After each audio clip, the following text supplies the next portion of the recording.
صدری ویسر لی امری واحلل عقدۃ من لسانی یفقهوا قولی صلاۃ وسلام علیک یا رسول اللہ وعلی آلک وصحبک یا حبیب اللہ الصلاۃ والسلام علیک یا رحمۃ للعالمین وعلی آلک واصحابک یا سیدی یا شفیع المذنبین۔ آپ لوگوں کے علم کے اندر ہے کہ پچھلی ہماری جو نشست ہوئی تھی تو اس نشست کے اندر جماعت کی فضیلت کے متعلق گفتگو شروع ہوئی تھی، تو جماعت کے متعلق جو ضروری مسائل تھے وہ میں نے آپ کو بتائے تھے، اور غالباً وہ ہماری 1 گھنٹے کی نشست تھی، وہاں پر وہ باتیں مکمل ہو گئی تھیں۔ اور پچھلے ہفتے ہی مطلب میں نے یہ 2 جو فصلیں ابتدائی ان کو میں نے بیان کرنا تھا، بہرحال وہ رہ گئی تھی۔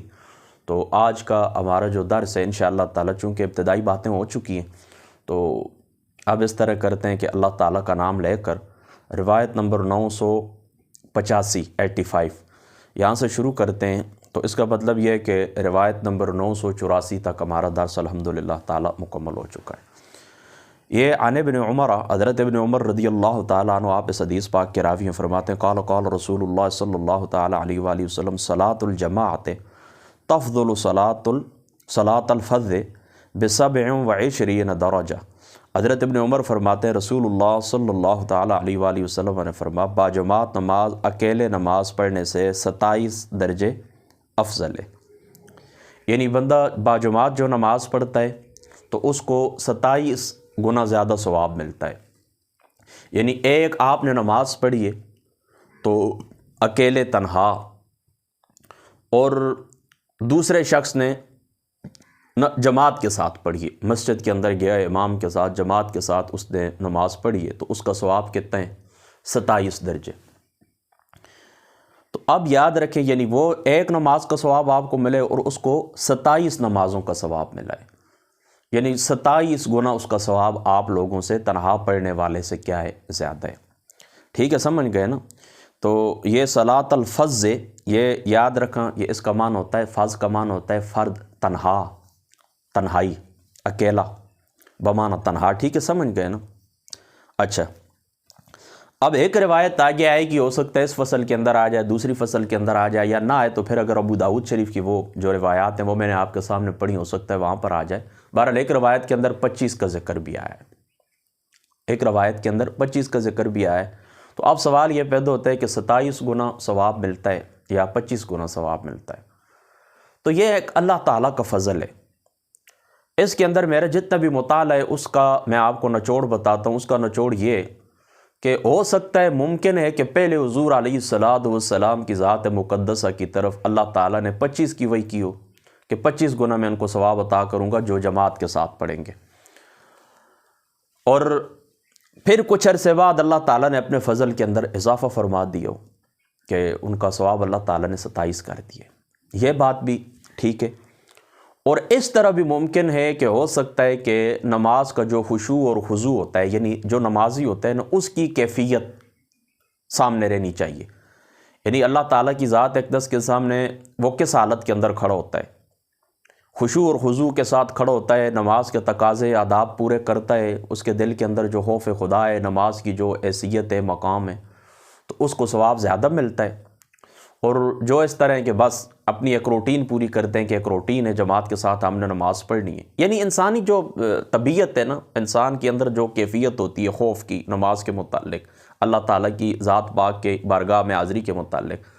تو وہ کمی بیشی ہوتی رہتی ہے۔ تو ہو سکتا ہے ایک کی نمازی ہو، کبھی اس کو 25 کا ثواب ملے، کبھی اس کو 27 کا ملے، کبھی حالت ذرا زیادہ ڈر والی ہوتے ہو تو 27 کا ملے، کبھی تھوڑا خوف کام ہوتا ہے تو ہو سکتا ہے 25 کا ملے، کبھی انتہائی خشوع اور خضوع کے ساتھ وہ نماز ادا کرتا ہے، ہو سکتا ہے اس وقت اس کو 27 کا ثواب ملے، اور کبھی اس طرح ہوتا ہے کہ ہو سکتا ہے اس بابت تھوڑی کمزوری ہو، وہ خشوع اور خضوع اور آداب اور تقاضے وہ پورے نہ کر سکے، تو اس کا ثواب 25 گنا ہو۔ یہ بات بھی ٹھیک ہے، اور یہ بات بھی ٹھیک ہے کہ ہو سکتا ہے کہ جو لوگ جماعت کے ساتھ ہی نماز پڑھتے ہیں لیکن کہیں پر پڑھتے ہیں،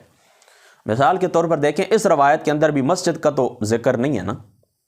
اس روایت کے اندر بھی مسجد کا، یعنی جماعت کے ساتھ نماز پڑھنا، تو اب اسی سے یہی سمجھا جائے گا کہ یہ مسجدیں جو بنائی گئی ہیں کس لیے بنائی گئی ہیں؟ وَأَنَّ الْمَسَاجِدَ لِلَّهِ فَلَا تَدْعُوا مَعَ اللَّهِ أَحَدًا، یہ اللہ تعالیٰ کو پکارنے کے لیے بنائی گئی ہیں نا، اللہ تعالیٰ کی ذات اقدس کو پکارا جائے۔ پھر باقی روایات کو اگر آپ سامنے رکھیں، وَمَنْ أَظْلَمَ مِمَّنْ مَنَعَ مَسَاجِدَ اللَّهِ أَنْ يُذْكَرَ فِيهَا اسْمُهُ وَسَعَى فِي خَرَابِهَا، اسی طریقے سے مسجد کے فضیلت کے اندر جو احادیث مبارکہ آئی ان سب کو سامنے رکھیں تو یہ کیا ہے؟ یہ جو عبادت خانے ہیں یہ عبادت کے لیے بنائے گئے ہیں، اللہ تعالیٰ کی ذات اقدس کے ساتھ جھکنے کے لیے بنائے گئے ہیں، ان کے اندر امام رکھا جاتا ہے، مقتدی لوگ اکٹھے ہوتے ہیں، ٹائم مقرر ہوتا ہے نماز، تو اس کے ضمن کے اندر یہی سمجھا جاتا ہے۔ بہرحال اس طرح بھی ممکن ہے نا کہ ہو سکتا ہے جماعت آپ گھر کے اندر کروا رہے ہوں، آپ کہیں سفر کے اوپر راستے میں آپ رکتے ہیں، کہیں کھیتوں کے اندر آپ کھڑے ہو جاتے ہیں، وہاں پر نماز آپ جماعت کے ساتھ کھڑے ہو جاتے ہیں۔ کہیں پر اس طرح ہوتا ہے کہ کسی کے گھر کے اندر آپ جمع ہیں، کہیں بارات کے اوپر آپ گئے ہیں، کہیں اور شادی کے اوپر آپ گئے ہیں، وہاں پر مسجد جانے کا موقع نہیں ملا ہے، تو اس طرح بھی ممکن ہے کہ جو مسجد کے اندر جماعت کروائیں تو ان کو 27 کا ثواب ملے، اور جو اپنے گھر کے اندر یا کسی کھیت کے اندر راستے میں وہ جماعت کروائیں تو ہو سکتا ہے ان کو 25 کا ملے۔ یہ سب احتمال اس حدیث پاک کے اندر موجود ہے بس، اور یہی کچھ آگے پیچھے اس طرح کے محدثین نے بھی یہی کچھ لکھا ہے۔ غالباً حضرت محدث دہلوی صاحب رحمۃ اللہ تعالی علیہ آپ نے جہری اور سری کا فرق بھی کیا ہے کہ ہو سکتا ہے جو جہری نمازیں ہوتی ہیں ان کا ثواب اللہ نے 27 کو نہ رکھا، اور جو سری نمازیں ہوتی ہیں تو ہو سکتا ہے ان کا ثواب 25 کو نہ ہو۔ ٹھیک ہے، سمجھ گئے نا؟ تو اس حدیث پاک کے اندر کوئی مشکل بات بھی نہیں۔ آگے بڑھیے، روایت نمبر 986، حضرت ابو ہریرہ رضی اللہ تعالیٰ عنہ آپ فرماتے ہیں قال رسول اللہ صلی اللہ تعالیٰ علیہ وآلہ وسلم والذی نفسی بیدہ لقد ہممت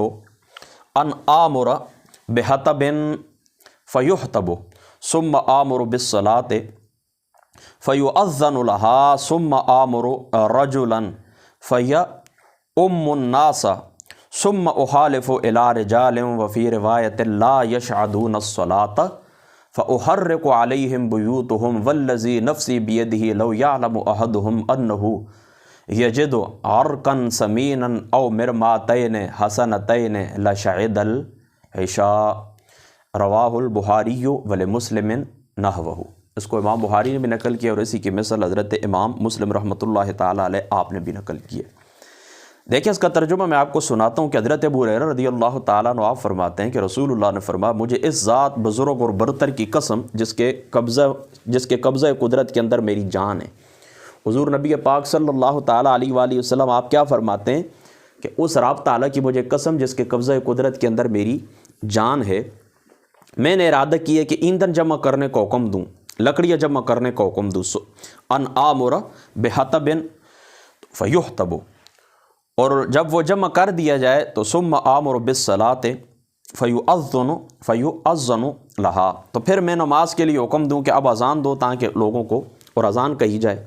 یعنی نماز کے لیے اذان کہنے کو حکم دوں، اور پھر کیا کروں کسی آدمی کو حکم دوں، ثم آمر رجلا فیؤم الناس، پھر میں کسی کو حکم دوں کہ تم جماعت کرواؤ، یعنی جماعت میں کرواتا ہوں، میں امام ہوں تمہارا، تو میں نماز پڑھاتا ہوں، تو میں کسی شخص کو اپنی جگہ کو حکم دوں کہ تم جماعت کرواؤ، اور میں کیا کروں، اللہ اکبر اللہ اکبر، پھر ان لوگوں کے پاس آؤں جو نماز میں شریک نہیں ہوتے، جو نماز باجماعت میں شریک نہیں ہوتے، پھر ان لوگوں کے پاس آؤں، ثم احالف الی رجال وفی روایت لا یشعدون الصلاۃ، نماز کے اندر وہ لوگ حاضر نہیں ہوتے، فاحرق علیہم بیوتہم، تو پھر میں کیا کروں، جلا ڈالوں ان پر ان کے گھروں کو۔ قسم ہے اللہ تعالیٰ کی اگر یہ لوگ جانتے کہ اسے فربہ ہڈی ملے گی یا 2 پائے گائے یا بکری کیسے ملیں گے، او مرماتین، یعنی اس کو یا تو یہ مسجد کے اندر اس کو اعلان کیا جائے یا کسی جگہ کے اوپر اعلان کیا جائے کہ ایک فربہ ہڈی گوشت والی، یعنی کھانے پینے کی، یعنی آسان سی بات یاد رکھیں، اس کا مفہوم یہ یاد رکھیں کہ کھانے پینے کا کچھ سامان آپ کو ملے نا، نقد نہ کوئی چیز بھی ہو، کوئی مٹھائی ہو، کھانا ہو، پینا ہو، یہاں پر تو دیکھیں حضور علیہ الصلوۃ والسلام نے کیا فرما، فربہ ہڈی ملے گی، یا پھر اس طرح کے 2 پائے آپ کو مل جائیں گے گائے کے یا بکری کے، پکانے کے لیے، کھانے کے لیے۔ تو یہ لوگ کیا کریں، یہ لوگ ضرور عشاء کی نماز کے اندر حاضر ہوں، یہ لوگ کیا کریں، ضرور عشاء کی نماز کے لیے حاضر ہوں۔ اللہ اکبر اللہ اکبر۔ اب دوستو آپ کو سمجھ آ گئی ہے رحمت للعالمین ہونے کے باوجود رسول پاک صلی اللہ تعالیٰ علیہ وآلہ وسلم آپ کا کتنا سخت فرمان ہے کہ رحمت للعالمین ہونے کے باوجود حضور علیہ الصلوۃ والسلام کیا فرماتے ہیں کہ میری طبیعت اس طرح کرتی ہے۔ اللہ اکبر اللہ۔ اچھا، یہ جس لا یشعدون الصلاۃ، جو حضور نے فرمایا کہ وہ نماز کے اندر نہیں آتے، تو بعض محدثین نے یہاں پر نماز کی تعین بھی کی ہے، کیونکہ مختلف احادیث مبارکہ کے اندر اس کی مختلف وہ تعین آئی ہوئی ہے۔ تو کسی نے کہا کہ جمعہ کی نماز ہے، عشاء کی نماز ہے، فجر کی نماز ہے، یعنی مختلف احادیث مبارکہ کے اندر تعین بھی ہے، لیکن یہ یاد رکھیں کہ یہ حدیث پاک عام ہے، تمام نمازوں کے لیے عام ہے، یعنی فجر کی نماز ہے، جمعۃ المبارک کی نماز ہے، ظہر کی ہے، عصر کی ہے۔ تو یعنی اب میں کیا کروں، اذان کے لیے حکم دوں، پھر ایک امام مقرر کروں اور خود جاؤں ان کے گھروں کے اندر میں کیا کروں، جلا ڈالوں ان کو، ان کے گھر جلا دوں۔ اللہ اکبر، اللہ۔ اچھا، یہاں پر کوئی مشکل تو نہیں ہے نا، اتنی مشکل بات نہیں، امید ہے آپ کو سمجھ آ گئی ہوگی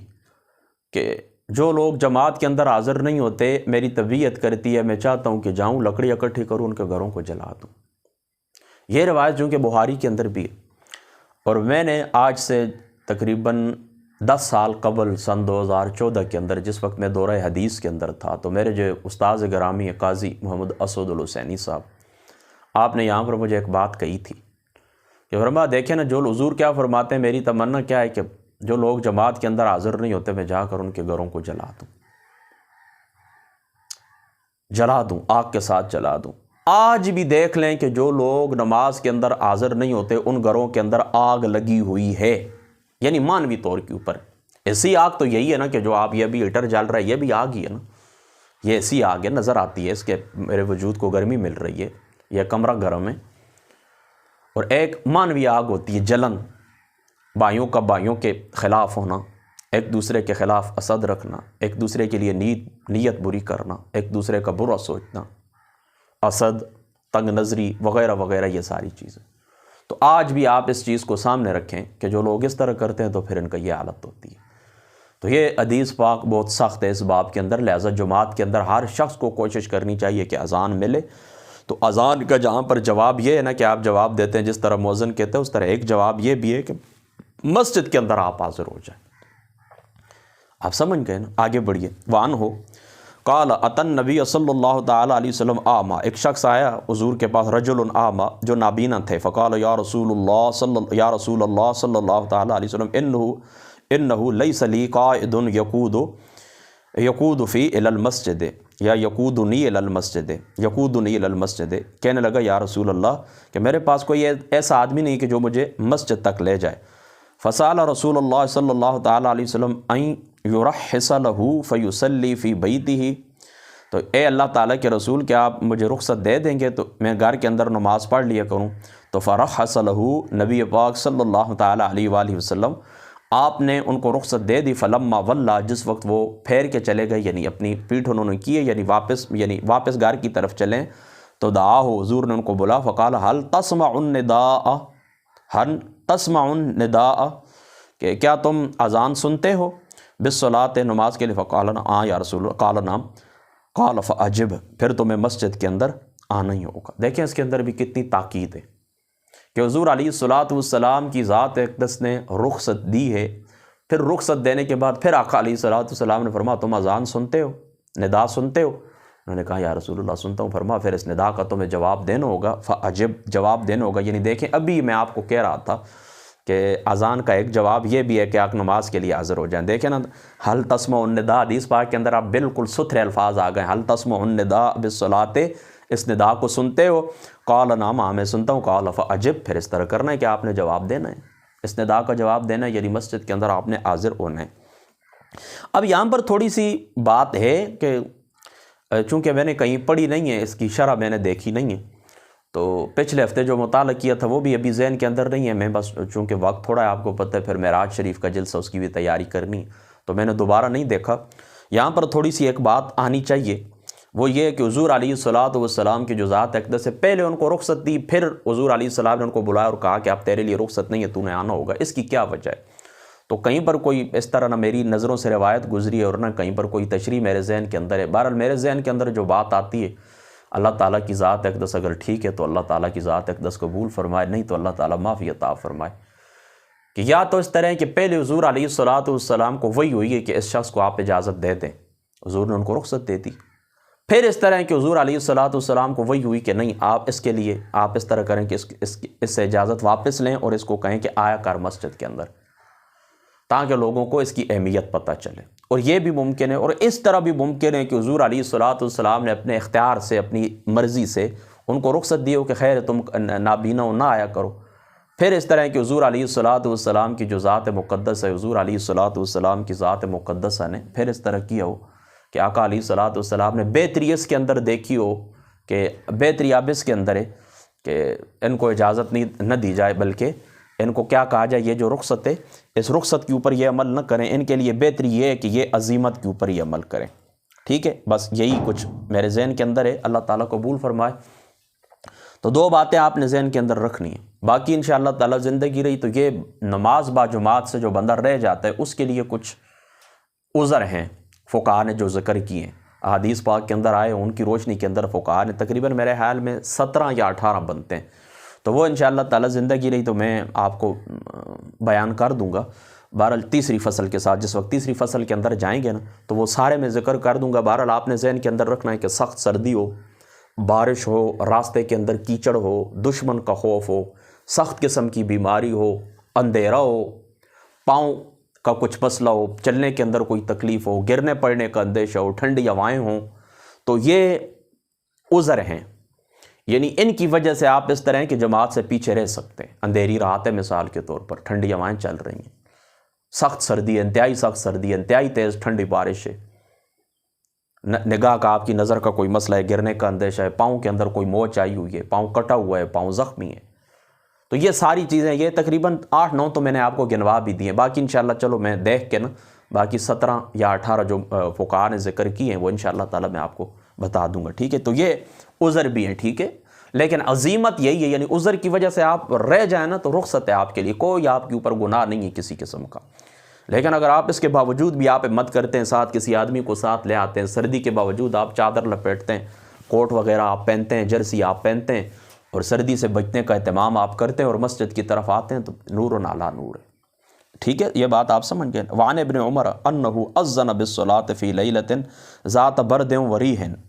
حضرت ابن عمر سے روایت ہے کہ بے شک سردی اور ہوا کی رات میں نماز کے لیے اذان کہی گئی، ثم قال الا صلوا فی الرحال، ثم قال ان رسول اللہ صلی اللہ تعالی علیہ وسلم کان یأمر المؤذن اذا كانت لیلۃ ذات برد ومطر یقول الا صلوا فی الرحال۔ تو حضرت ابن عمر یا مؤذن نے کہا، یعنی دیکھیں نا، حضرت ابن عمر فرماتے ہیں کہ اذان دی گئی ہے ایک رات، اور وہ رات ٹھنڈی تھی اور ہوا والی رات تھی، یعنی سرد رات تھی اور ہوا والی رات تھی، تو اذان کہی گئی۔ تو پھر حضرت عمر نے کہا کہ، یا پھر مؤذن نے کہا کہ ثم قال، مؤذن کہنے لگے یا حضرت عمر کہنے لگے الا صلوا فی الرحال، تم اپنے گھروں کے اندر ہی نماز پڑھ لو۔ ثم قال، پھر فرمایا کہ بے شک رسول اللہ صلی اللہ تعالیٰ علیہ وسلم سردی اور بارش کی رات میں مؤذن کو حکم دیتے تھے کہ وہ آواز دے کر کہے لوگوں اپنی اپنی نمازیں گھروں میں ہی پڑھ لو۔ مؤذن کو حضور علیہ الصلوۃ والسلام سخت سردی اور ٹھنڈی رات کے اندر حضور علیہ السلام مؤذن کو یہ حکم دیا کرتے تھے کہ آپ اس طرح کریں، آپ اعلان کریں کہ یہ جو نماز ہے آپ اس نماز کے لیے آپ حاضر نہ ہو، بلکہ اپنے گھروں کے اندر ہی پڑھ لیں۔ اب یہ بھی میرے ذہن کے اندر نہیں ہے کہ یہ آخر کے اندر کہا جاتا تھا، یعنی اذان ختم ہو جاتی تھی پھر مؤذن اعلان کرتا تھا، یا حی علی الصلاۃ اور حی علی الفلاح کے بعد کہا جاتا تھا الا صلوا فی الرحال، صلوا فی الرحال، یہ الفاظ، یعنی نماز کیا پڑھ لو، اپنے اپنے گھروں کے اندر ہی پڑھ لو۔ بہرحال جس طرح بھی ہو بات ثابت ہو ہی جاتی ہے، یعنی مؤذن اذان ختم کر کے یہ اعلان کرے، یا مؤذن اس طرح کرے کہ اذان کے درمیان، یعنی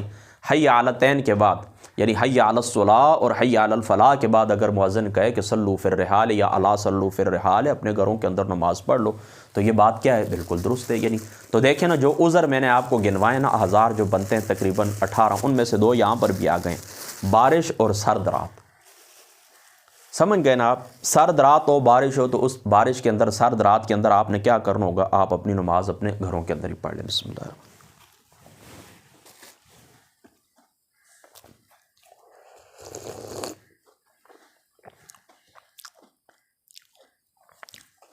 ٹھیک ہے نا، سمجھ گئے نا آپ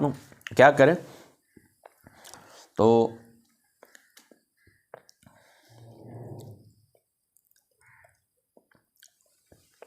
اب یہاں پر یہ بات آپ نے یہ بھی یاد رکھنی ہے کہ یہ بھی رخصت ہے آپ کے لیے،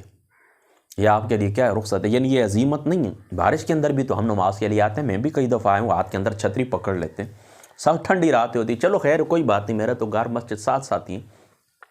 بہرحال چلو دیگر لوگ بھی اتنے دور تو نہیں ہے نا، محلے کی جو مسجد ہوتی ہے سب کے گھر نزدیک نزدیک ہی ہوتے ہیں نا، چلو میرا بالکل جڑا ہوا گھر ہے نا، ایک دیوار ہی ہے، لیکن ساتھ دوسرا گھر بھی ہے، نزدیک نزدیک ہی۔ تو کبھی کبھی اس طرح ہوتا ہے، میں بھی خود اس طرح کرتا ہوں، کبھی کبھی میں نے بھی اس طرح اس رخصت کے اوپر عمل کیا ہے، یعنی یہ ساتھ مسجد ہے نا، اذان ہوئی ہے، میں نے گھر کے اندر سنی، لیکن اپنے بستر سے نیچے اترا ہوں، کمرہ وہ گرم ہوتا ہے، اندر وہ چولہا جل رہا ہوتا ہے، ہیٹر جل رہا ہوتا ہے، تو اس طرح کے نکلنے کو دل نہیں کرتا، تو چلو اللہ تعالیٰ کی رخصت ہے، اس کے اوپر عمل کرنا چاہیے، اللہ تعالیٰ نے رخصت دی ہے نا، تو ٹھیک ہے اس کے اوپر عمل بھی کر لیں۔ بہر عزیمت اسی کے اندر ہی ہے، عزیمت کس کے اندر ہے کہ بے شک آپ مسجد کے اندر حاضر ہو جائیں، لیکن اگر آپ اس موقع کے اوپر آپ گھر کے اندر پڑھنا چاہیں تو یہ آپ کے لیے رخصت ہے۔ اور بعض علماء نے اس کو مستحب بھی کہا ہے، بعض علماء نے اس کو مستحب بھی کہا کہ مستحب یہ کہ یہ جو سردیوں کا موسم ہوتا ہے یا سردی کی ٹھنڈی رات ہوتی ہے، بہت زیادہ ٹھنڈی رات یا بارش والی جو رات ہوتی ہے، تو اس ٹھنڈی اور بارش والی رات کے اندر آپ کیا کریں کہ نماز گھر کے اندر پڑھ لیں۔ بسم اللہ۔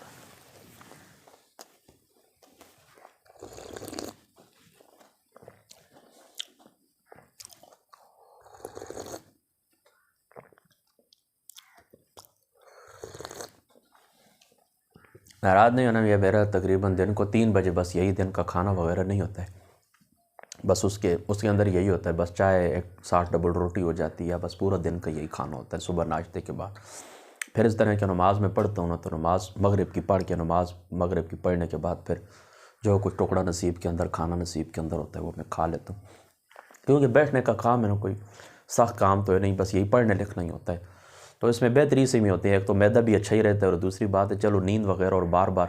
واش روم جانے کی جو ضرورت پڑتی ہے نہیں ہوتی، بندہ آسانی کے ساتھ اپنا کام کرتا رہتا ہے۔ چائے ڈال دین کو بھی پئیں آپ بھی۔ اچھا آگے بڑی وان ہو، قال رسول اللہ صلی اللہ تعالیٰ علیہ وآلہ وسلم اذا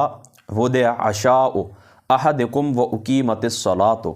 فابدؤوا بالعشاء ولا يعجل حتى يفرغ منه وكان ابن عمر، اور حضرت عمر کا یہ طریقہ تھا، یوضع له الطعام وتقام الصلاۃ فلا يأتيها حتى يفرغ منه وانه ليسمع قراءة الامام۔ حضرت ابن عمر سے ہی مروی ہے کہ رسول اللہ نے فرمایا جب تمہارے سامنے رات کا کھانا رکھ دیا جائے اور نماز کی تکبیر بھی شروع ہو جائے تو پہلے کھانا کھا لو، تو وہ شخص اس طرح کرے کہ نماز کے لیے جلدی نہ کرے، اور حضرت ابن عمر کا بھی یہی طریقہ تھا کہ ان کے آگے کھانا رکھا جاتا تھا، ادھر نماز کی تکبیر ہو جاتی تھی تو وہ کھانا کھانے لگ جاتے تھے، حالانکہ وہ امام کی قرات کو سن رہے ہوتے تھے، وہ امام کی قرات کو کیا کر رہے ہوتے تھے؟ سن رہے ہوتے تھے، لیکن اس کے باوجود بھی کیا کرتے تھے؟ کھانا کھا رہے۔ اب یہاں پر بھی 2 باتیں آپ نے ذہن کے اندر رکھنی ہے۔ ایک بات تو آپ نے یہ ذہن کے اندر رکھنی ہے کہ یہ اس طرح ایک آپ کے سامنے کھانا ہے اور دوسری طرف نماز کا وقت ہے،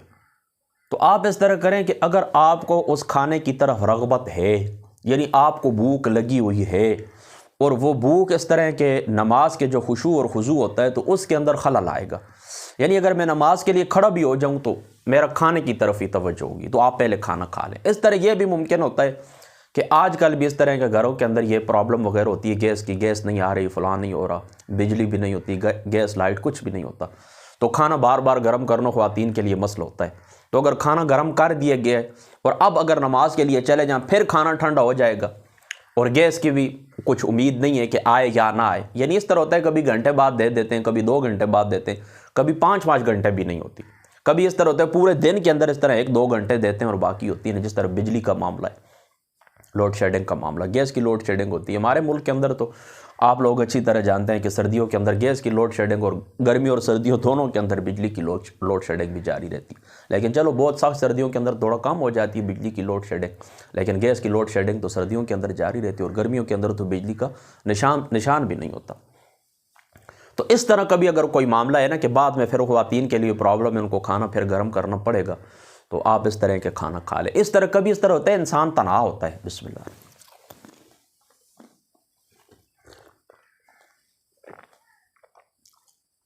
کبھی انسان تنہا ہوتا ہے، مثال کے طور پر میرے یہ ساتھ گھر کے اندر کوئی بھی نہیں، گھر کے اندر کوئی بھی نہیں، تو اب اس طرح کے تناؤ میں بالکل تو اگر اسی طرح میں دروازے کھلے چھوڑ کے مسجد چلا جاتا ہوں، ممکن ہے گھر کے اندر کوئی چیز ایسی ہو، بلی وغیرہ آئے کھانا میرا ضائع کر دے، اس طرح بھی ممکن ہے۔ کھانا خراب ہونے کا اندیشہ ہو، کھانا ضائع ہونے کا اندیشہ ہو، تو پھر اس کے لیے بھی دیر نہیں کرنی چاہیے۔ بعض دفعہ اس طرح ہوتا ہے نا کہ بعض لوگ، ابھی تو چلو بلڈنگیں بن گئی، بعض لوگ جھونپڑیوں کے اندر یعنی خیمے جو ہوتے ہیں ان کے اندر بیچارے ان کی رہائش ہوتی ہے، تو وہاں پر ارد گرد کوئی کسی قسم کی چار دیواری بھی تو نہیں ہوتی، تو وہاں پر اس طرح کوئی بھی چیز آ کے وہ کھانا ضائع کر سکتی ہے، کوئی درندہ پرندہ کچھ بھی ہو تو سکتا ہے نا۔ تو اس طرح کبھی اگر ہو کہ میں چلا جاؤں گا اور کھانا گھر کے نہ کوئی آر چفیری یعنی ارد گرد یہ حویلی نہیں ہے، کچھ بھی نہیں ہے، تو ہو سکتا ہے ممکن ہے کہ کھانا ضائع ہو جائے، تو اس وجہ سے بھی آپ پہلے کھانا کھا لیں۔ بہرحال آسان سی بات ہے، یہ وجوہات ہیں۔ اگر کھانا گرم مل سکتا ہے، گھر کے اندر خواتین موجود ہیں، کوئی ہر قسم کی سہولت موجود ہے، بعد میں کھانا گرم ہو جائے گا، کوئی بات بھی نہیں ہے۔ نماز کے اندر اس طرح کہ میرا توجہ بھی کھانے کی طرف نہیں، کوئی اتنی زیادہ ضرورت نہیں ہے، دن کو کھاتے ہی رہتے ہیں نا، چائے پیتے رہتے ہیں، کھانا کھاتے رہتے ہیں، وہ کیا اوور لوڈنگ ہمارے معدوں کے اوپر ہوتی ہی رہتی ہے، کچھ نہ کچھ وہ کیا کہتے ہیں کہ چرنا چوگنا لگا ہی رہتا ہے۔ عصر کے بعد پھر چائے سموسے یوز ہوتے ہیں، زور کے وقت چائے ہوتی ہے، دن کے وقت کھانا ہوتا ہے، تو اتنی بھوک تو نہیں ہوتی نا۔ رات کی سردیوں کے چھوٹے چھوٹے دن ہیں، پھر رات کو جس وقت عشاء کے وقت قریب کھانا کھانا ہوتا ہے، اتنی طبیعت تو نہیں ہوتی، تو یہ صورتحال ہوتی ہے اور اکثر یہی ہوتی ہے۔ تو اس کے لیے نہیں کہ آپ اس طرح کریں جماعت کو آپ چھوڑ دیں، نہیں، واپس آ کے کھا لیں، کوئی بات بھی نہیں۔ بہرحال کھانا چاہیں ضرورت آپ کو ہے تو کھا سکتے ہیں، اس چیز کی آپ کو رخصت ہے، ٹھیک ہے، سمجھ گئے نا؟ آگے بڑھیے۔ وعن عائشة انها قالت سمعت رسول الله صلی اللہ علیہ وسلم یقول لا صلاة بحضرة الطعام ولا هو يدافعه الاحبسان۔ حضرت عائشہ فرماتی میں نے رسول اللہ کو فرماتے سنا کھانا سامنے پڑے ہوئے ہونے کی صورت میں کوئی نماز، اور نہیں اس وقت جب کہ آپ کو واش روم جانے کی ضرورت پڑے، یعنی کھانے کے وقت بھی آپ جماعت چھوڑ سکتے ہیں، اور واش روم جانے کی اگر آپ کو ضرورت ہے، تازہ وضو کی آپ ضرورت محسوس کرتے ہیں، آپ سمجھتے ہیں کہ مجھے واش روم جا کے اپنے یہ معاملات جو کر لینے چاہیے جو انسان کی ایک طبی ضرورت ہوتی ہے، حاجت ہوتی ہے، تو یہ دونوں چیزوں کے اندر آپ کو واش روم جانے کی ضرورت ہے تو آپ واش روم پہلے چلے جائیں، کھانا کھانے کی ضرورت ہے تو کھانا کھا لیں، اس کے بعد آپ نماز کے لیے حاضر ہو جائیں۔ سمجھ گئے نا؟ بسم اللہ۔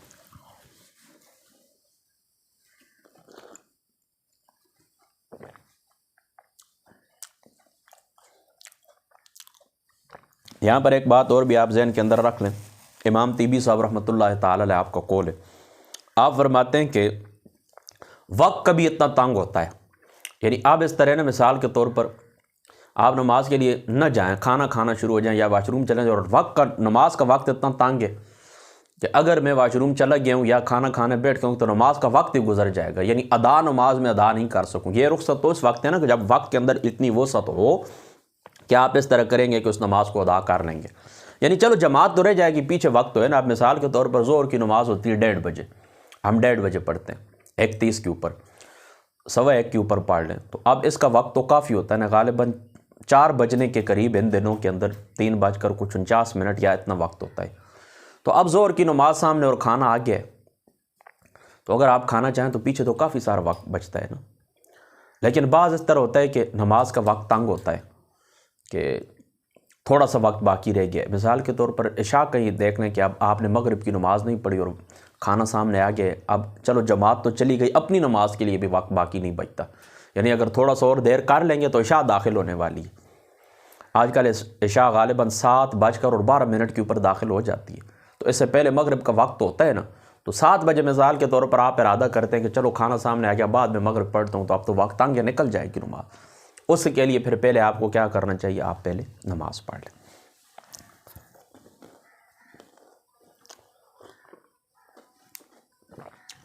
آگے بڑھیے۔ حضرت ابو ہریرہ رضی اللہ تعالیٰ عنہ فرماتے ہیں قال رسول اللہ صلی اللہ علیہ وسلم اذا اقیمت الصلاۃ فلا صلاۃ الا المکتوبہ، جب نماز کھڑی ہو جائے، اقامت شروع ہو جائے، تو پھر فرض نماز کے سوا کوئی نماز بھی نہیں ہے، پھر فرض نماز کے علاوہ کوئی نماز بھی نہیں ہے۔ نماز آپ کوئی بھی شروع بھی نہیں کریں گے، اور جو شروع کی ہوئی آپ اس کو توڑ دیں۔ اب فرض کھڑے ہو گئے ہیں نا، فرض نماز کی اقامت کہی جا چکی ہے، تو آپ اس طرح کریں کہ فرض کے اندر آپ شامل ہو جائیں، تکبیر اولیٰ کے ساتھ آپ شامل ہو جائیں۔ تکبیر اولیٰ کی بھی محدثین نے بہت اس کے اندر اقوال ہیں، تکبیر اولیٰ کیا ہے؟ بعض کہتے ہیں کہ یہ جو تکبیر تحریمہ ہوتی ہے یہی تکبیر اولیٰ ہوتی ہے، بعض کہتے ہیں پہلی رکعت مل جائے تو یوں سمجھیں کہ آپ نے تکبیر اولیٰ کو پہنچ گئے، بعض کہتے ہیں فقط جماعت کے ساتھ شامل ہو جائیں کسی بھی وقت آپ تکبیر. بہرحال چلو وہ آگے اگر بحث آئی تو انشاءاللہ تعالیٰ وہاں پر میں عرض کر دوں گا. بہرحال سادی سی بات آپ نے یہ یاد رکھنی ہے کہ جس وقت فرض نماز کے لیے اقامت کہی جائے تو آپ نے کسی قسم کے کوئی نوافل بھی ادا نہیں کرنے، کچھ بھی آپ نے فرض نفل کچھ بھی نہیں پڑھنا.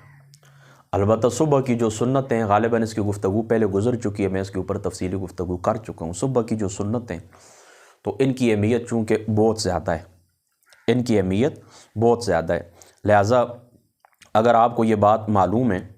اگر آپ کو یہ بات معلوم ہے کہ یہ صبح کی سنتیں پڑھ کے میں نماز میں شامل ہو جاؤں گا، یعنی جماعت مجھ سے نہیں چلی جائے گی.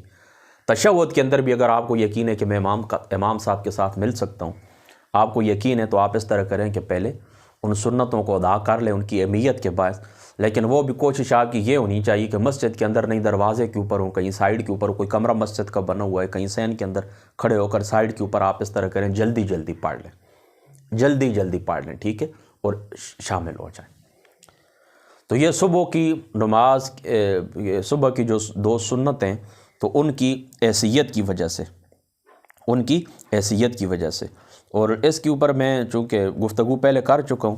لہٰذا اس کے اوپر اب مزید گفتگو کرنے کی ضرورت نہیں ہے. تو آگے بڑھتے ہیں. حضرت ابن عمر رضی اللہ تعالیٰ عنہ قال قال رسول اللہ صلی اللہ علیہ وسلم اذا استأذنت المرأة احدکم الی المسجد فلا یمنعنہا. حضرت ابن عمر فرماتے ہیں رسول اللہ نے فرمایا جب تم سے کسی کی بیوی مسجد میں جانے کی اجازت طلب کرے تو تم اسے نہ روکو. بسم اللہ.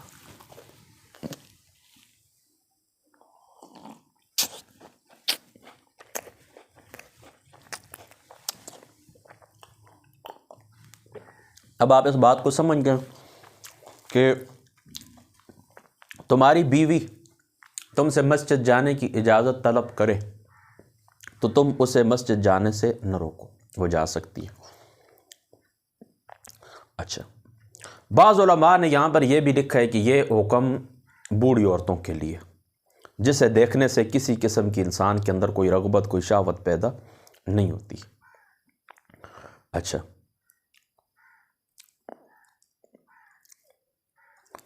شیخ عبدالحق محدث دہلوی صاحب رحمۃ اللہ تعالی علیہ آپ اس مقام کے اوپر لکھتے ہیں، آپ فرماتے ہیں کہ عورتوں کے لیے نماز باجماعت کے لیے جانا کیا ہے؟ مکروہ ہے، زمانے کی خرابی اور فساد کی وجہ سے. پھر حضور کے زمانہ میں عورتیں مسجد میں مسائل شرعی سیکھنے کے لیے بھی آتی تھیں، مگر آج کے زمانہ میں احکام شریعت کے شہرت پا جانے اور ہر طرف پھیل جانے کی وجہ سے ضرورت نہیں رہی. نیز پردوں میں رہنا، پردے کے اندر رہنا عورتوں کے حال کے زیادہ مناسب ہے. پردے میں رہنا عورتوں کے حال کے زیادہ مناسب ہے. اب یہ عبارت میں نے آپ کے سامنے پڑھ دی حضرت محدث دہلوی صاحب رحمۃ اللہ تعالیٰ علیہ کی، یعنی باجماعت نماز میں عورتیں شامل کیوں نہ ہوں؟ فتنے اور فساد کی وجہ سے، فتنے اور فساد کی وجہ سے. یعنی اصلاً خواتین کو اجازت ہے لیکن ممانعت لغیر ہی ہے، ایک عارض کی وجہ سے. وہ عارض کیا ہے؟ فتنہ اور فساد. جس طرح بخاری شریف کے اندر آتا ہے کہ حضرت عائشہ صدیقہ رضی اللہ تعالیٰ عنہ آپ فرماتی ہیں کہ آج کل لڑکیاں جو کچھ، خواتین جو کچھ کر رہی ہیں اور جو کچھ آج کل پیدا ہو چکا ہے، اگر حضور کے زمانے میں ہوتا تو حضور اس سے منع فرما دیتے، جس طرح بنی اسرائیل کی خواتین کو منع فرما دیا گیا تھا، منع کر دیا گیا تھا. تو یاد رکھیں اصلاً اجازت ہے. علماء نے جو ممانعت فرمائی ہے اس کے پیچھے ان کے پاس دلائل ہیں، ان کے پیچھے ان کے پاس کیا ہیں؟ دلائل ہیں. اور وہ روایت میں آپ کو پہلے پڑھ کے سنا چکا ہوں جس میں حضور علیہ الصلوۃ نے فرمایا کہ ان کا گھر ان کے لیے بہتر ہے. اور احناف کی یہی دلیل ہے، وہ آپ بھی کہتے ہیں کہ خواتین کا گھروں کے اندر ہی نماز پڑھنا بہتر ہے، لیکن اگر وہ آنا چاہیں تو آ سکتی ہیں، لیکن فتنہ اور فساد کا خوف جہاں پر نہ ہو. یعنی اب بھی ایسی مساجد اگر موجود ہوں جہاں پر اس طرح کے الگ انتظام ہے، الگ دروازے ہیں، اور خواتین آ کے امام کے پیچھے نماز پڑھ کے پھر گھروں کو چلی جائیں، کسی قسم کو کوئی فتنہ فساد نہ ہو، تو آج بھی اس حدیث پاک کے اوپر عمل کیا جائے گا. لیکن یہ اب اس طرح کے النادر کل معدوم، کہیں پر اس طرح ہوگا، کہیں پر اس طرح ہوگا، لیکن اب اس طرح نہیں ہے. اور محدث دہلوی صاحب رحمۃ اللہ تعالی علیہ آپ نے یہ وجہ بھی لکھ دی ہے کہ اس زمانے کے اندر خواتین مسجد میں آتی تھیں تو مسجد میں آتی تھی تو نماز بھی پڑھتی تھی اور شرعی مسائل بھی سیکھتی تھیں، اور آج شرعی مسائل وہ خود فرماتے ہیں کہ پھیل چکے ہیں، اور اس زمانے کے اندر تو زیادہ پھیل چکے ہیں۔ دیکھیں انٹرنیٹ کا دور ہے، ابھی آپ یوٹیوب کے اوپر جائیں، مختلف جو میڈیا کے پلیٹ فارم ہیں سوشل میڈیا کے، ان کے اوپر آپ جائیں، جو مرضی حدیث پاک کا آپ نمبر درج کریں، قرآن کی آیت کا نمبر درج کریں، کہ کوئی تفسیر آپ کو چاہیے، ان کے اردو تراجم ہو چکے ہیں، جو کچھ آپ کو چاہیے آپ کو مل سکتا ہے۔ تو اس کے لیے ہم بھی اب یہی سمجھتے ہیں کہ بہتر یہی ہے کہ فتنہ فساد کا زمانہ ہے، لہذا خواتین گھروں کے اندر ہی نماز ادا کریں۔ ٹھیک ہے، سمجھ گئے نا؟ بسم اللہ۔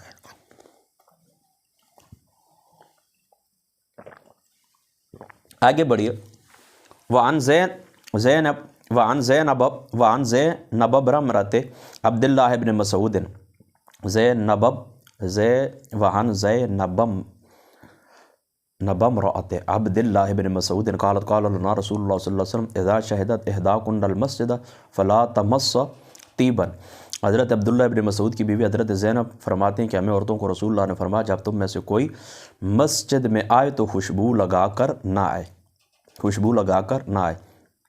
یہ جن زینب کا ذکر ہے یہ آپ صحابی ہیں، حضرت عبداللہ بن مسعود کی بیوی،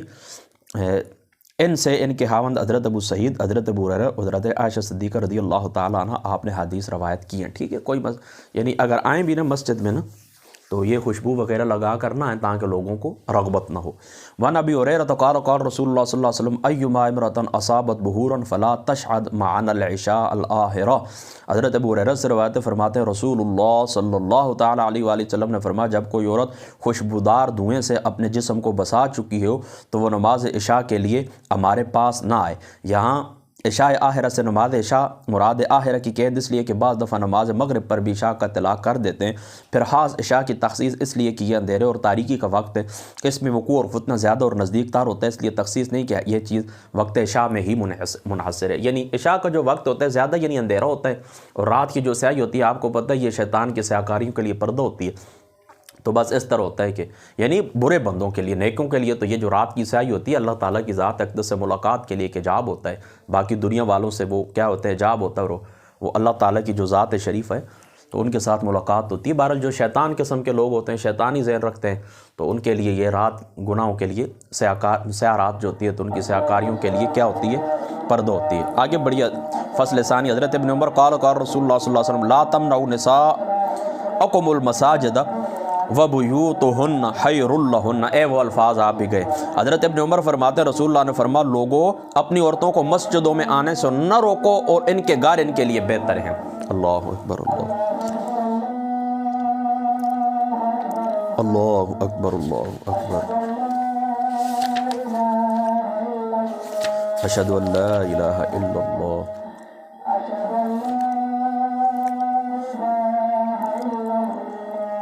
اشہد ان لا الہ الا اللہ۔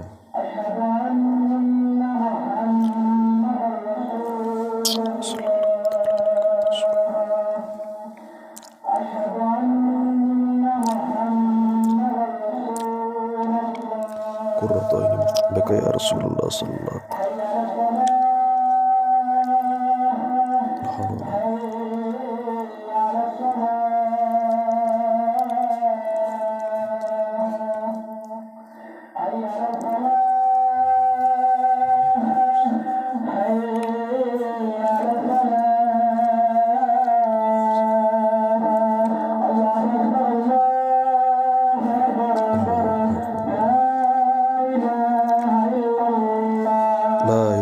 الصلاۃ والسلام علیک یا رسول اللہ وعلی آلہ وصحبہ یا حبیب اللہ، الصلاۃ والسلام علیک یا رحمۃ اللہ۔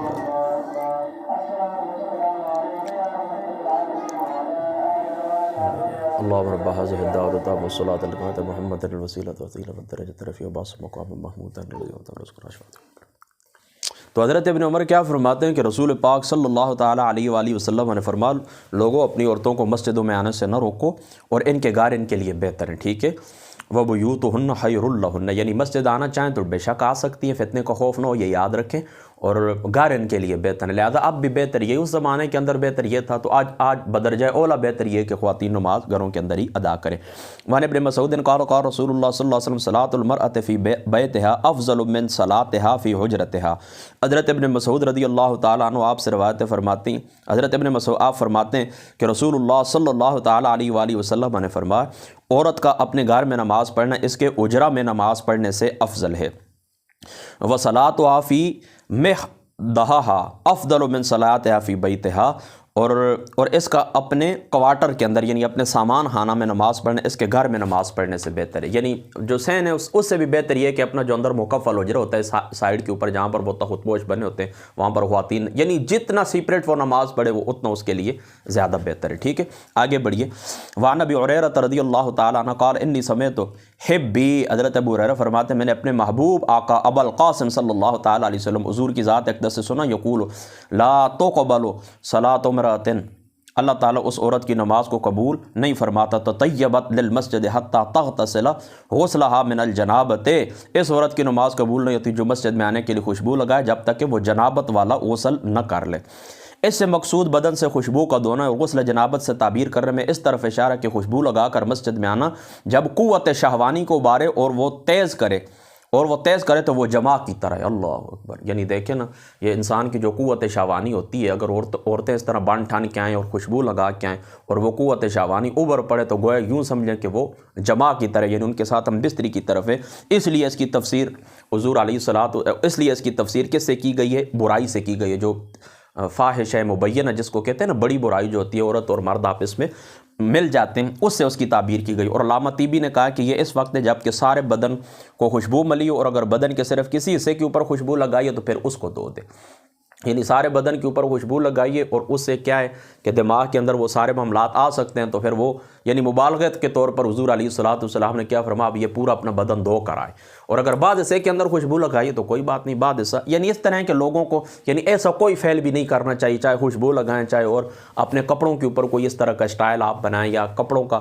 آپ کی وہ ساخت اس طرح ہونی چاہیے کہ جس سے جسم کے جو معاملات ہوتے ہیں ایسے ہوتے ہیں یہ نمایاں ہو جائیں، اور کسی شخص کے وہ ذہن کے اندر وہ خلل اور فطور آئے تو یہ چیز کیا ہے اس کی ممانعت ہے۔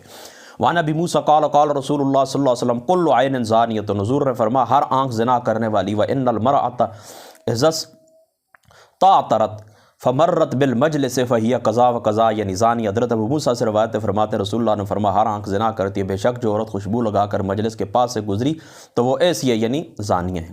ٹھیک ہے، سمجھ گئے نا کتنے سخت الفاظ ہیں، بس ان کو آپ اپنے ذہن کے اندر رکھیں۔ وعن ابی بن کعب قال صلی بنا رسول اللہ صلی اللہ تعالیٰ علیہ وسلم یوم الصبح، حضور علیہ الصلوۃ والسلام کی ذات اقدس کے ساتھ ہم نے صبح کی نماز پڑھی، فلما سلم، جب حضور نے سلام پھیرا، قال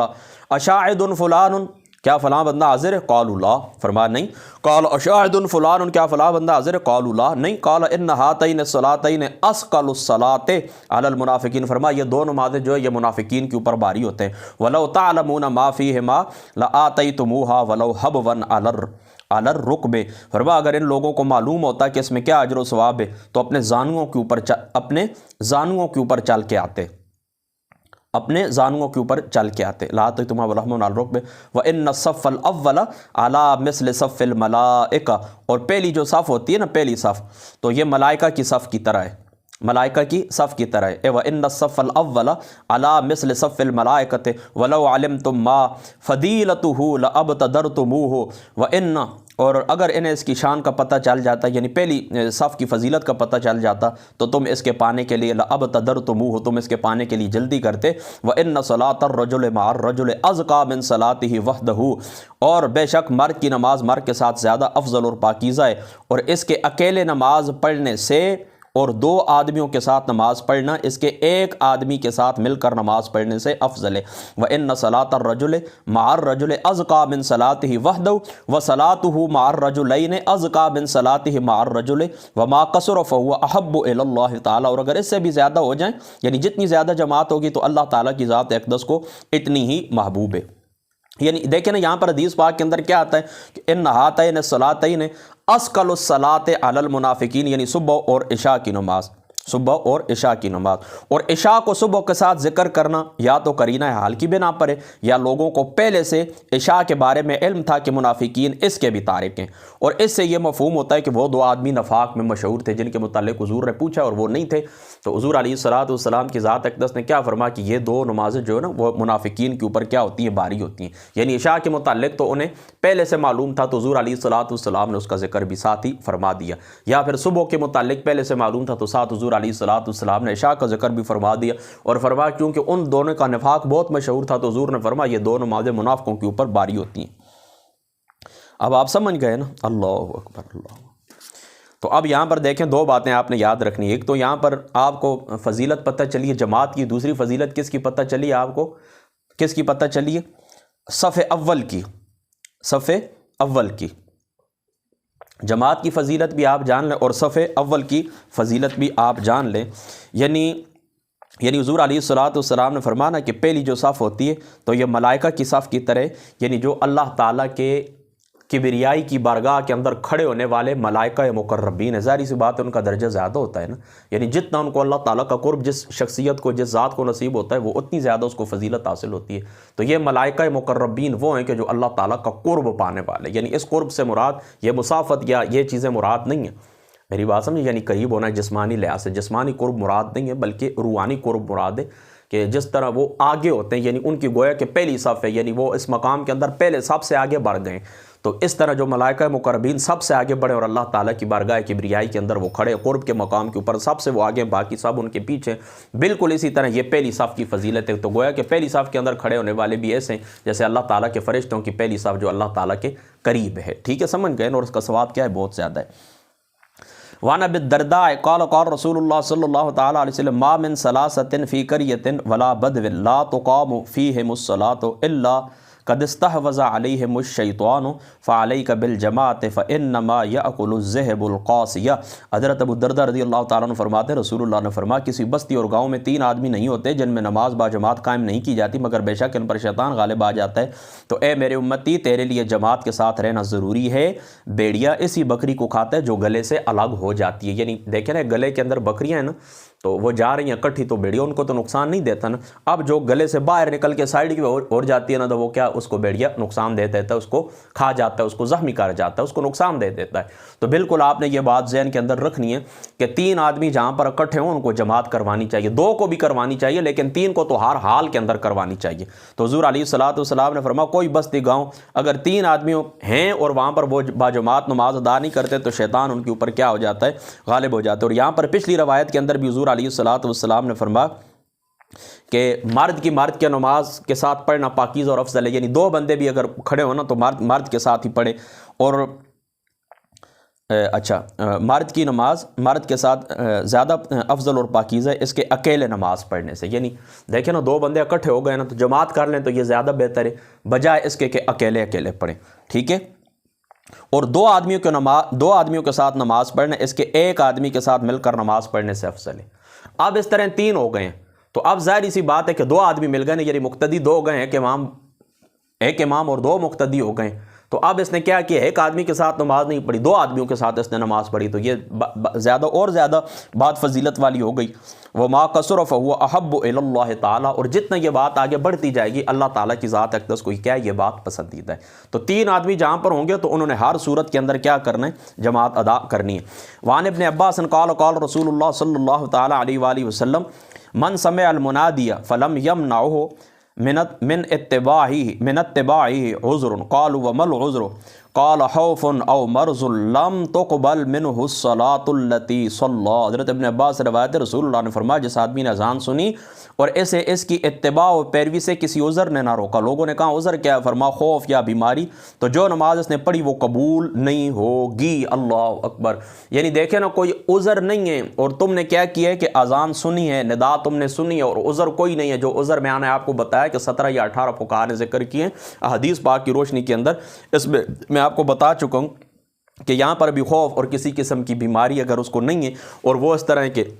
جماعت کی پیروی نہیں کرتا تو فرماتے ہیں اس کی نماز قبول ہی نہیں ہوتی۔ کتنے سخت الفاظ ہیں، یعنی اللہ تعالیٰ اس کی نماز کی طرف نظر التفات نظر رحمت نہیں فرماتے، اللہ تعالیٰ اس کی نماز کو قبول نہیں فرماتے، سمجھ گئے، یعنی اس کی نماز کامل ہے ہی نہیں۔ اس کی نماز کامل ہے ہی نہیں۔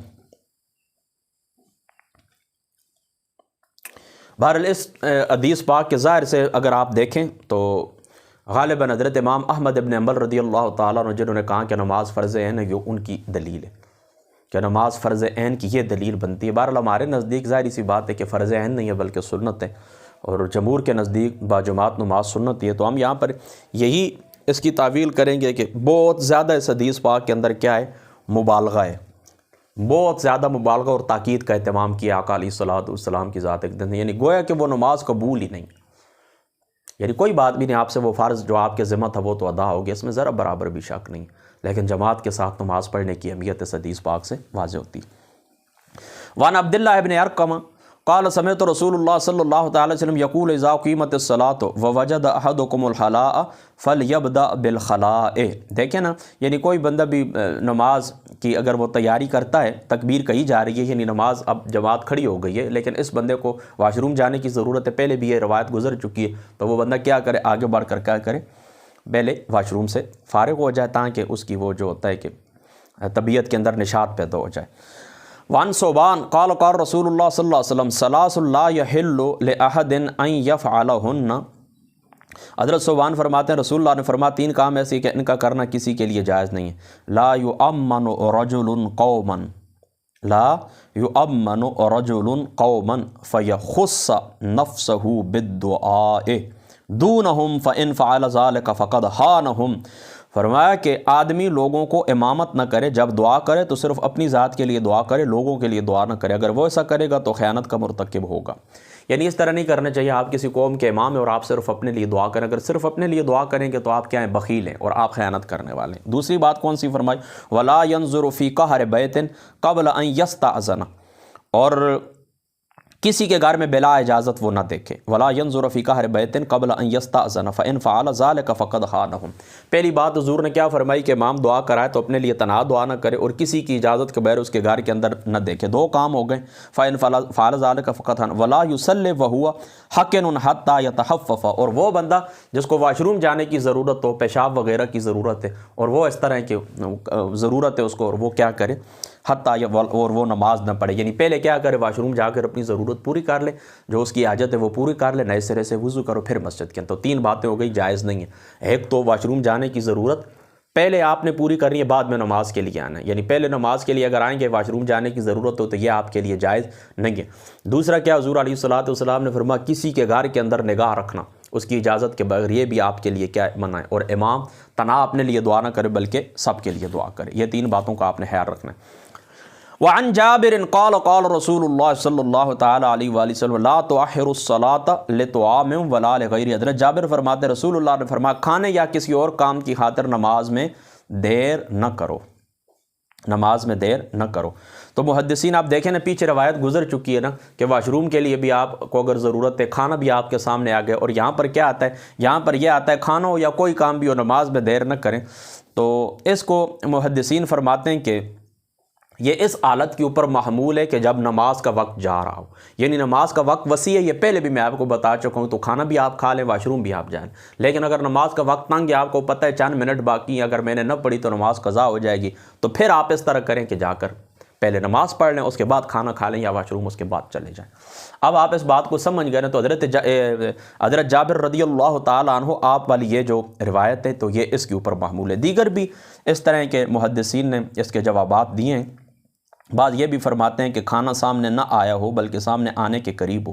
تو اس کے لیے بھی آپ دیر نہ کریں کہ پہلے آپ نماز پڑھ لیں۔ بعد نے کہا کہ یہ نہیں، دراصل کھانا نہ لانے سے متعلق ہے، یعنی نماز کے وقت کھانا سامنے نہ لایا جائے تاکہ ادائیگی نماز میں تاخیر کا سبب نہ بنے۔ بہرحال وہ پہلا جواب جو ہے وہی بس ٹھیک ہے کہ یہ حدیث پاک اسی کے اوپر محمول ہوگی کہ جب وہ کیا کریں گے کہ انتہائی تنگ وقت ہو تو پھر اس طرح کے نماز کے اندر دیر نہیں کرنی چاہیے، پھر کھانا وغیرہ بعد میں کھا لیں۔ اللہ تعالیٰ کی جو ذات اقدس ہے، اللہ تعالیٰ کی ذات اقدس، آج ہماری الحمدللہ تعالیٰ روایت 1004 مکمل ہو گئیں۔ جو باتیں ہوئی ہیں اللہ تعالیٰ کی ذات اقدس، پہلے مجھے بعد میں آپ کو عمل کی توفیق عطا فرما۔ واخر دعوانا الحمدللہ۔